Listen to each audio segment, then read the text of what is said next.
Salut chers amis internautes, bande de Baladi à Servadi Télévision. Donc avec votre humble servante Natou Ikoli Atonda partout. Donc désormais, donc ceux qui olingi oswa ba émission ya bien, olingi oswa ba découverte ya kitoko toujours na Servadi Télévision accompagné avec votre humble servante Natou Ikoli. Donc les autres gens awa ko balade micro na biso le 8 mars. Le 8 mars ezali jour ozoloba nini tomoni bamama balati maputa tomoni bamama bafetaki partout ezalaki plein mais tozonga toyeba bamama na le 8 mars to na mois oyo de mars bazo comprendre nini mpona bamama balingi olakisa nini. En tout cas un grand merci à madame Rebecca Bilendo la Servadi. Donc merci la confiance oyo pesona lisusu. En tout cas tole voilà, donc tu as toujours la micro baladeur na biso kaka pour le mois de mars ma maman va expliquer biso mois de mars et puis le 8 mars et Nicolas Tsani. Bonjour madame. Bonjour madame, comment on a Brigitte. Donc tu as tambousa micro la biso lelo pour le 8 mars et puis mois de mars pour le mois de mars on va tirer la biso ba maman pour le Nicolas Tsani. Bon, pour Nangai, le 8 mars, moi, si nous sommes dans conscience, ya koyeba ke azape capable oyo mobali ya koki kosala. Ezate makanisi nyonso tshaka kaka motema epa papa okozwa bon moyo se osala ta musala moko ezate otsheka ke pa papa te. Eza mwasi pe obundana. Lolenge papa zo bundana yo pe bundana. Oboyeba ko tambusa libota na bino malamu. Voilà, merci madame Brigitte. Donc il y a un de babenga égalité. Donc moi ça zaka peu peur que ça là au mobile sala. Oui. Conseil nini oyo ko pesa ba maman oyo bango bazwa kaka le 8 mars en considération pour na kolata liputa après ba ke ba meli ba bini mais oyo binisi na munoko ke moi si pe ara capable ko sala au mobile sala ka bazo sala ngote bango zaka ka liputa masanga. Ko pesa conseil ni. Bon, conseil nazo pesa eza koloba ke le 8 mars eza te kaka ke bamona yo olati liputa ya sika. Bamona yo obimina papa oki ovanda na bar ozomela masanga kosala ba n'importe quoi te. Le 8 mars eza pona bongo te. Eza ndeke tango fete bien sûr fete fete na yo ya le 8 mars ya kibomwasi. Mais makanisi tcheke ndenge na fete boye lobi na koki kosala nini pona bokola bana na ngai. Lobi pe bana bazala lokola ngai. Eza te obokola bana na buzoba exemple nini bana bakozwa. Il faut bana bazo exemple na yo moko mama. Ce qui est dans buzoba na kati buzoba na yango na bana bakozwa mais ce qui est dans na buzoba na kati te ozosala ndenge mama azala asala na kati ya ndako ya libala pe na kati ya kibo mama okotambisa bana na yo malamu ezaka pona komela masanga te pona kofete ona lata liputa sika te eza nde kolakisa bizaleli ya kibo mama.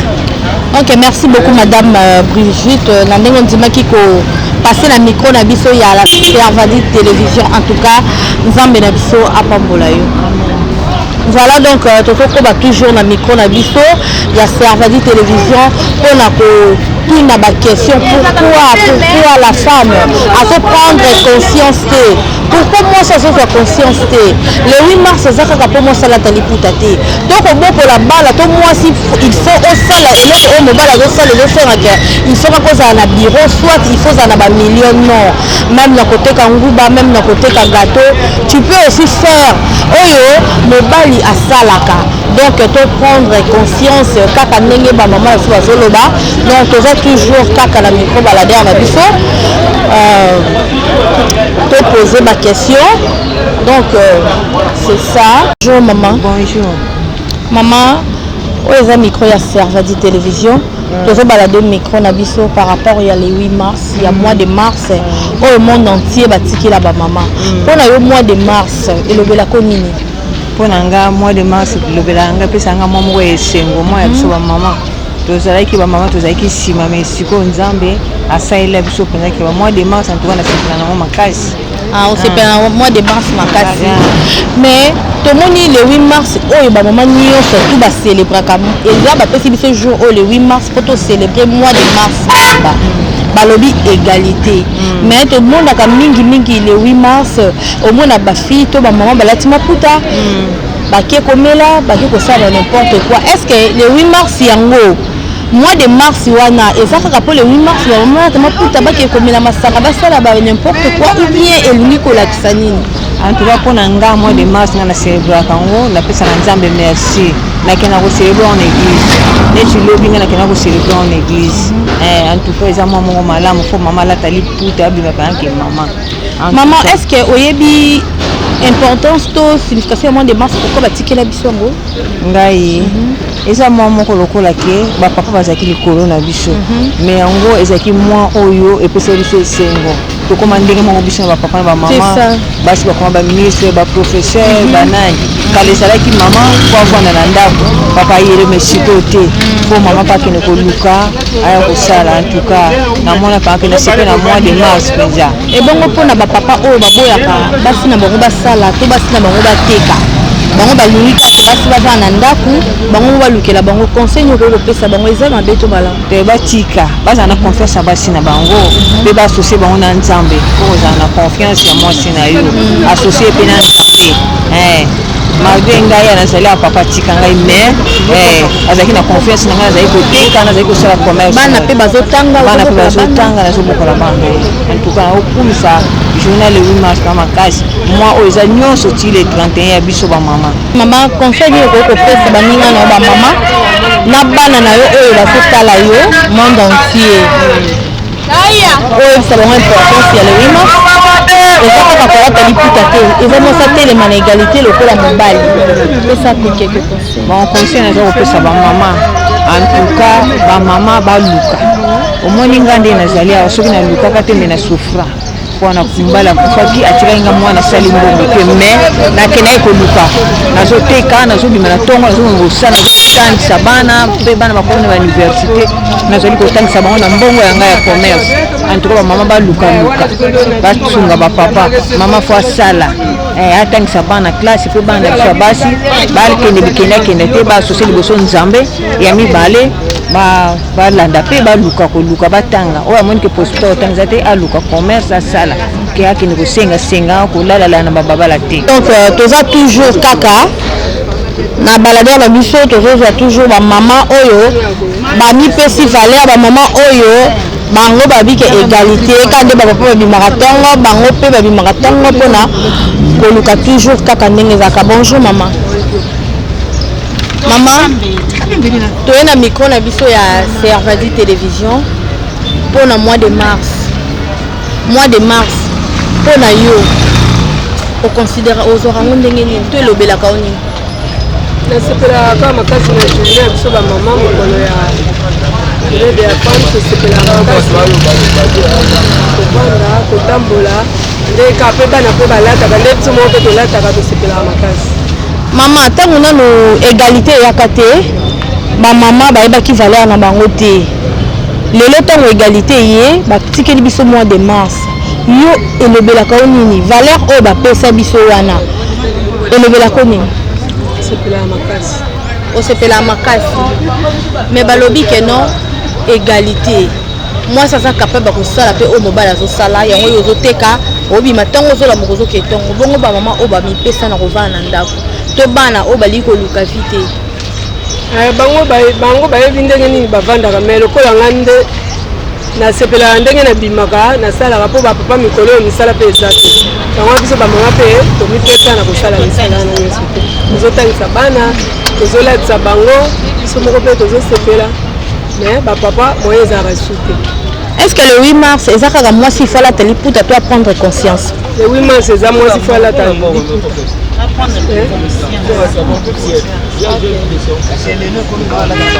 C'est bon, donc moi si le 8 mars il faut alata kaka liputa ndenge mama na biso toloba yaya tozoya tozawa donc miko na biso ya Servadi télévision eza toujours retourner parce que le 8 mars eza moi moko oyo bamama topambolama donc il faut s'exprimer. Bonjour ma chérie. Bonjour. Combo Belbiche. Mois de mars et le 8 mars on a yo et lui ça va moi ça là tu liputa toi prendre conscience que pour nanga ezaka liputa te il faut prendre conscience parce que liputa ezo lati po mokile mo mais so eza na conscience te eza yango eloko te soza conscience te zango le côté na moni yo ozoteka donc na ebité na kovana na ndako na koteka pona yo ata l'entourage na yo otala ke mwasi moko to fille moko atekaka te alukaka te batretaka ye ndenge nini na yo moto bimaka ntongo ozonga poko mpo na ngai kobima eza bien parce que lelo oyo soki totali mingi bana basi nde bakomi koluka beaucoup plus ke mibali po mwasi soki ozoteka te meme ata na ndako ata na quartier oza na valeur te parce que soki ovai na ndako omonaka makambo ezanga ntina me ndenge naoya koteka naoya koluka mwa 100 francs naozwa ezosunganga makasi ezosunganga vraimen ata na nzela ya klasi na nzela ya kosala mwa misala nanga mike na mwa mike naozoleke natambola parce que kolataka liputa oke lelo babengi oke alo oyaka boke omeli komela eza ya ntina te me nde naoluka boye naza na posa ya mabiloko wana teke nakende nasala boye te mpo mwa 100 francs nanga ntango nasimbi epermettre nga nasomba elamba nafuta mwa eloko nanga boye na klasi esunganga makasi donc ndenge otekaka boye omitangisaka oui da naza diplômé mais naza baformation nanga nasalaka na 100 francs nanga esungaka nga na mwa moke bapara bapesaka esungaka. En tout cas, félicitations, on a félicité parce que donc c'est une koyoka jeune fille lokola yo ko makambo yo lobby. Donc ceux qui la comprendre bien côté comme moi si ko bouger ko débrouiller et épargner ka peine na bêtise. Épargner ma case parce que ce que je luka te oza un souci que pour mutunyo to benga oso mbala benge o luka ka ke ne pas payer moi 100 francs mais tant de jours o luka oza na ba posa ya ba mokili wana te parce que nembi que tom suna ke kuno pesa ngani moi 5000 francs 10000 francs et ça ngelo te parce que ngamonde na oteka be na oza plus de 10000 et sunga nga makasi. En tout cas, merci beaucoup. Pesa conseil na bandeko na yo o bazotala o partout na monde. Conseil na pesa ka pa ba jeune fille bali ko tambola eza na tina monte. Ko tambola eza nelo te ba banini ko kene pa mibali et porteur amtelo monte. Baluka ata mo musala ata koteka poso ko zo mo 100 francs na yo ekosunga conseil na pesa pa baninga na yango wana baluka lokola nga belle biche nazo luka na bimi tongo na nga 5 heures na ye na teki mbongo na nga euro na 6 na kangi moi 100 francs na nga na zui na ozonga onda ko esunga nga ba pe basala lokola ngai ezala bien. En tout cas, merci beaucoup Baby Nzambe ya Servadi Télévision à Pambolayo. Merci. Bonjour papa. Bonjour. Papa balobi le 8 mars, mois de mars nous avons un problème, c'est que possible on ali putate. Donc papa ko zana kimia te. Donc le 8 mars, bino ba papa et puis ça bino esengo to ezo baby ça ba moral. Le 8 mars biso na to sepeli pour émancipation de la femme nan. Émancipation de la femme, le loyo moi si peut a évoluer. Mais il faut que le 8 mars kaka moi ça la takali puta poto monaka ba misusu ko bomanzo ka mukola le 8 mars nda la tiliputa so ka le 8 mars leki bazongeli ba jipa mikuse donc tant balataka bongo elingo ba ke journée da fontango lati bien la chito za mama faut tika la bongo ndelo biso social mchozaka moi so comme lata d'une manière décente exactement moi so zo tambola tolo polele mon kongo polele makolo ba mipende nyoso to libanda o wana nde sikoyo to yebaka to sepela bongo te to lingaka lokola lelo mokolele ndenge za le 8 mars ndenge ba mamba se comportaka ezala pona libela bon pesa biso pasite ko to moi ça vina somba ali puta somba ngelamba e pesa nga pasite mais kaka to moni ngana sombaka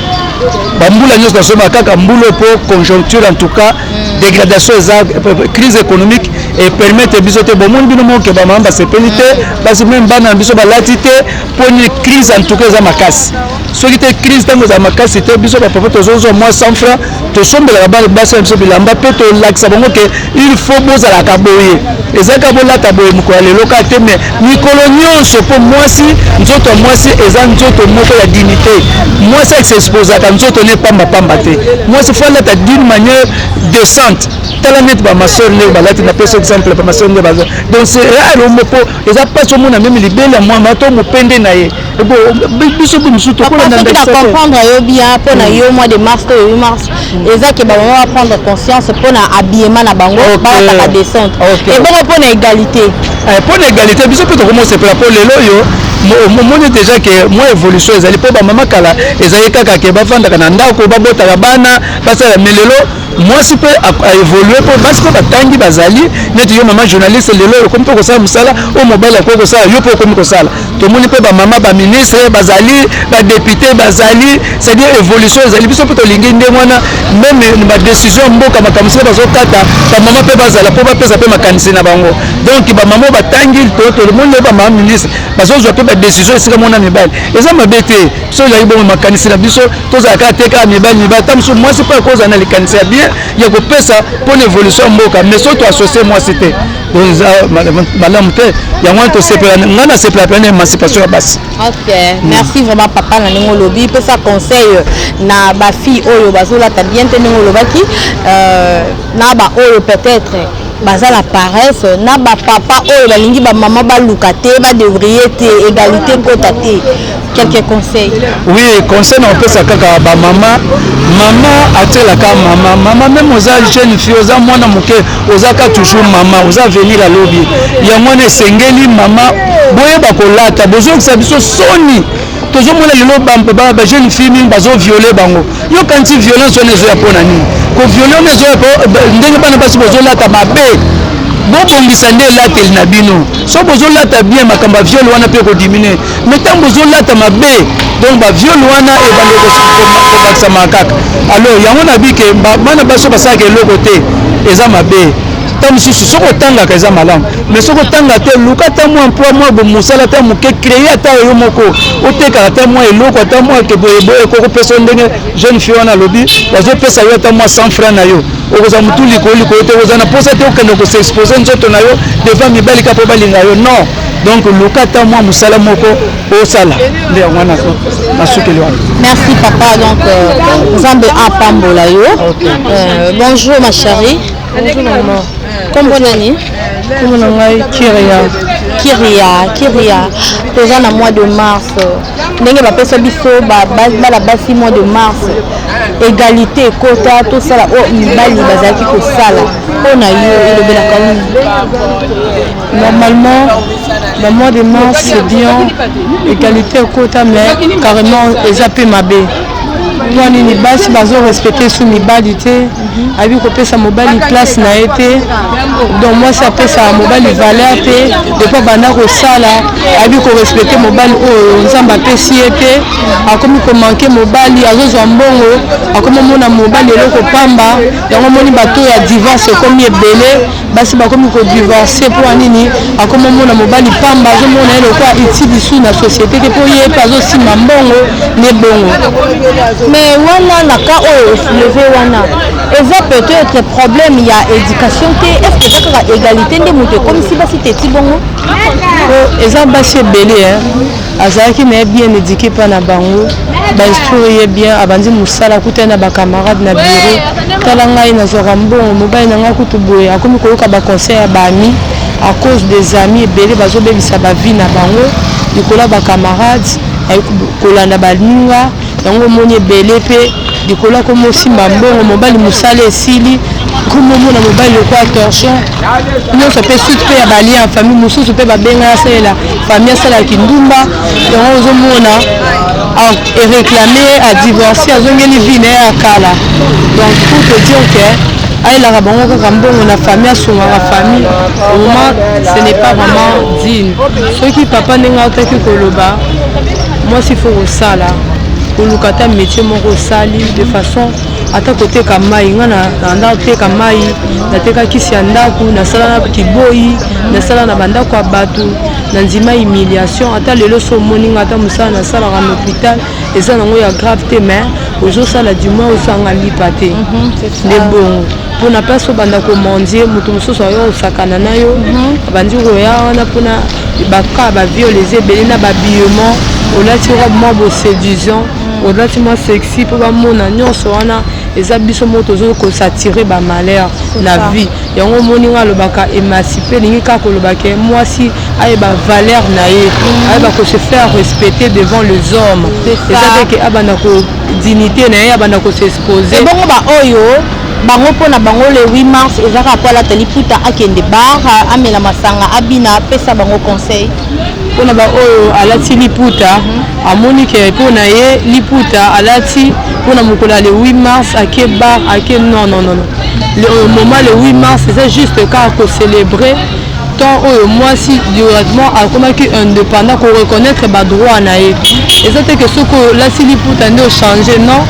ou carrément moi si baye bakane comportement na ye eza liputa tende elakisaka comportement moi c'est ebele balataka maputa ozomona bango so manquer mobile ne respect eza nango te liputa tende changeaka comportement mutu liputa eza nango ka tenue normal moi si baye bakene na bizaleli nde baye baka moi si c'est ça une femme et ça que moi si tozoka maputa alati liputa kolata liputa ça dit absolument rien mais wana ke bar liputa lata ke memi wapi na bar mozomona mosusu alataka ne pantalon to nini eza mais aza na bizaleli ya malamu koleka na mutu oyo alati liputa mpo nayebi basere ebele totangana na bango